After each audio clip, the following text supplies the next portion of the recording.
Assalamualaikum warahmatullahi wabarakatuh. Hai anak-anak salih-salihah. Apa kabarnya kalian hari ini? Semoga kalian semua dalam keadaan sehat dan tentunya tetap semangat ya untuk belajar di rumah. Di video pembelajaran hari ini, kita akan belajar agama mengenai tata cara bersuci. Namun, seperti biasa ya salih-salihah, sebelum kita memulai kegiatan belajar, mari kita berdoa terlebih dahulu agar kegiatan pembelajaran hari ini berjalan dengan lancar dan juga berkah. Bismillahirrahmanirrahim. Rabbi shrah li sadri wa yassir li amri wahlul 'uqdatam min lisani yafqahu qawli. Rabbi zidni ilman warzuqni fahman birahmatika ya arhamar rahimin. Alhamdulillahi rabbil alamin. Anak-anak, mari kita mulai belajar. Salih-salihah, suci artinya bersih. Dalam agama Islam, suci itu disebut toharoh. Kita sebagai umat muslim harus hidup dengan bersih. Kenapa? Karena Allah Subhanahu wa Ta'ala suka bersih, dan Allah Subhanahu wa Ta'ala tidak suka dengan hal-hal yang kotor. Anak-anak, mari kita biasakan hidup dengan bersih, seperti mandi setiap pagi dan sore, kemudian menggosok gigi ketika bangun dan hendak tidur. Lalu, biasakanlah mencuci tangan dan kaki setelah bermain di luar rumah. Selanjutnya, buanglah sampah pada tempatnya. Dan biasakan untuk merapikan kamar sendiri.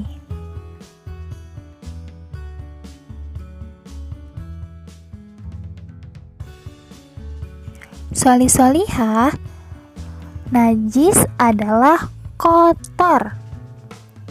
Kotoran manusia, hewan, serta air kencing adalah najis. Bahkan bangkai dan darah juga termasuk najis. Najis baik pada pakaian ataupun yang menempel pada badan harus segera dibersihkan. Adapun tata caranya adalah sebagai berikut. Yang pertama, najis dan kotoran dibersihkan dengan air yang bersih. Jika tidak ada air yang bersih, maka kita dapat menggunakan bahan-bahan yang lainnya, yaitu benda-benda yang keras dan juga kesat, seperti batu, kayu, kertas tisu, dan juga daun kering. Selanjutnya, najis yang menempel pada badan dibersihkan dengan air lalu dilap dengan kain. Contohnya, ketika kaki yang terkena air kencing, maka cara membersihkannya yaitu dengan dialirkan air kepada najis tersebut lalu dilap. Jika ada najis yang melekat pada pakaian, maka buanglah najis tersebut dengan tisu. Kemudian, pakaian dicuci dengan sabun dan bilaslah dengan air yang bersih. Selanjutnya, memperhatikan tata cara bersuci. Bersuci harus menggunakan air yang suci. Air yang suci itu adalah air langit, yaitu air yang turun dari langit atau kita sering menyebutnya air hujan. Kemudian air laut, air sungai, air yang keluar dari bumi atau mata air, kemudian air es, air sumur, air embun. Nah, itulah anak-anak 7 macam air yang sah digunakan untuk bersuci. Jadi, air suci itu dapat dijadikan alat untuk bersuci ya anak-anak.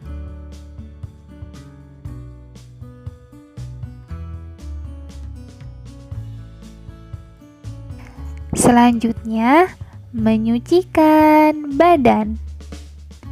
Sholih-sholihah, dubur setelah buang air besar pasti terkena najis atau kotoran.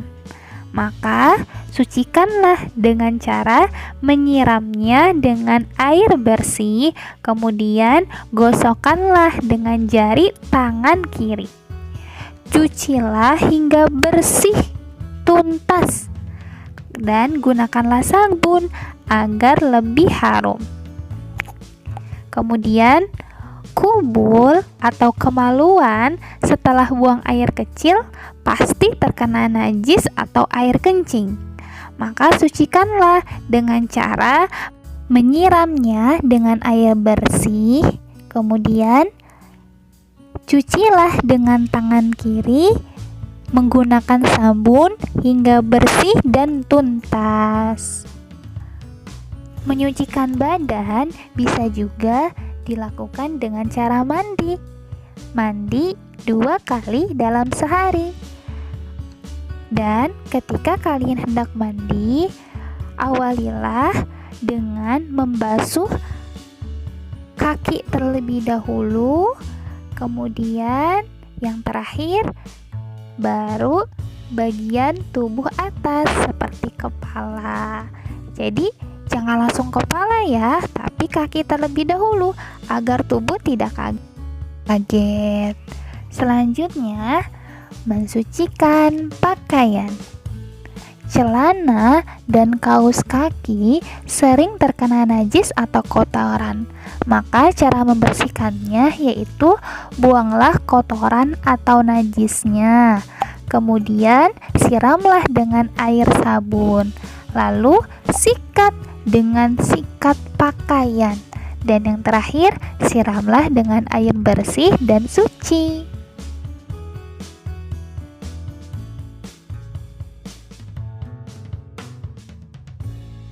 Selanjutnya, menyucikan tempat.